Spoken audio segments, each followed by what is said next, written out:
Tam McManus believes that one Scotland stalwart produced the finest showing of his international career as Steve Clarke's side held Denmark to a 0-0 draw. Scotland will have headed into their World Cup qualifying clash against the Danes on Friday, 5th of September, with cautious optimism, given the strength and pedigree of their opponents.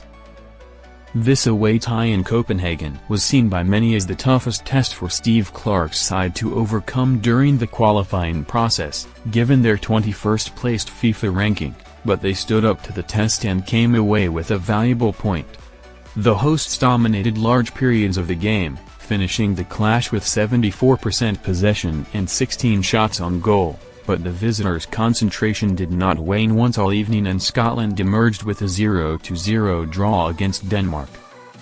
Clarke praised his side's defensive effort as outstanding following the game, and pundit Tam McManus picked out one player at the back who he believed stood out above the rest. Scotland's clean sheet against Denmark was earned by a terrific defensive showing, and Grant Hanley was a big part of that despite many fans questioning his ability to remain a starter for his country at 33 years old.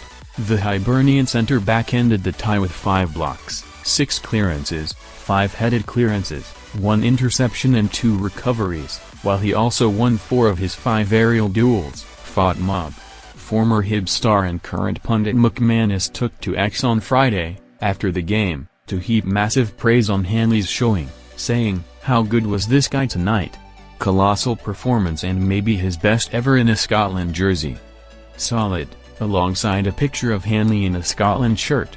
Scotland have been blessed with strong squads in recent years that have helped the country reach Euro 2020 and Euro 2024, but World Cup qualification has evaded them after they most recently lost to Ukraine in the 2022 qualifying playoff semi-finals.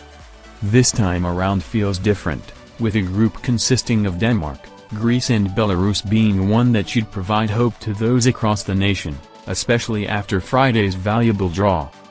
Scott McTominay was a revelation for Napoli last season after his move from Man United, while Aaron Hickey played excellently against Denmark after recently returning from a long injury layoff, and other stars like John McGinn, Andy Robertson and Ryan Christie are all regulars in the Premier League, and even Europe for the former duo. The only real question mark that Clarke will have right now is by his starting striker, with Lyndon Dykes failing to grab his chance against the Danes. But George Hurst may end up as his go-to man in that position if he helps fire Ipswich Town to promotion once again. Scotland fans can certainly feel confident about their side's chances ahead of next summer, and a first World Cup campaign since 1998 may well be looming if they continue playing like they did against Denmark.